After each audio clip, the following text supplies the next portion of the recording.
ይኸውላችሁ የዛሬ ቪዲዮ የምሰራው በእሼ ጉዳይ ነው፣ በእሼቱ መለሰ ጉዳይና ትንሽ ቪዲዮውን ስለሚረዝም በትዕግስት ማለት ነው፣ በትዕግስት ሼር፣ ኮፒ ሊንክ እያደረጋችሁ አዳምጡት። እስኪ አንድ ይሄ ቪዲዮ አይተን እንመለስ።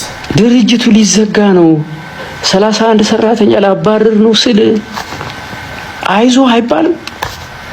አይዞ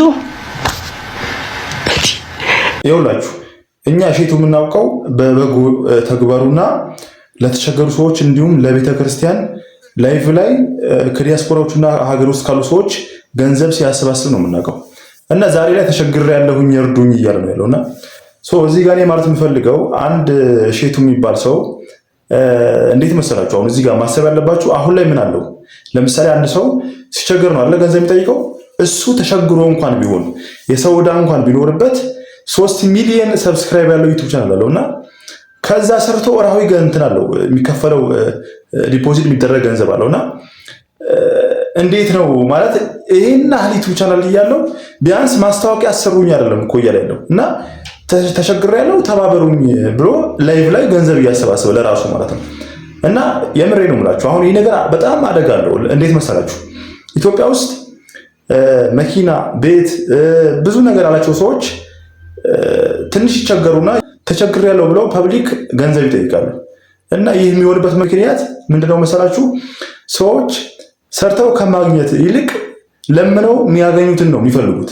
እና አሁን እሼቱ ምን እንደዛ ነው የማየው። ምክንያቱም አዎ የሰው ልጅ ነው እኮ ይቸገራል። ግን እንዴት በዚህ ልክ ተባበሩኝ፣ እርዳታ ሰብስቡልኝ ብሎ እንዴት ላይቭ ላይ እንዴት ገንዘብ ያሰባስባል? አዎ እናውቀዋለን። በፊት ለቤተ ክርስቲያን አድርጓል አይደለ? ሌሎችም ጥሩ ጥሩ ነገሮች ብዙ ነገር አድርጓል። ግን ስላደረገ ትላንቱን ጥሩ ነገር ስላደረገ ግዴታ እሱም እኔም ተቸግሬ ያለው ገንዘብ አሰባስቡልኝ፣ ሰራተኞችን ሊባረሩብኝ ምን አገባንኛ?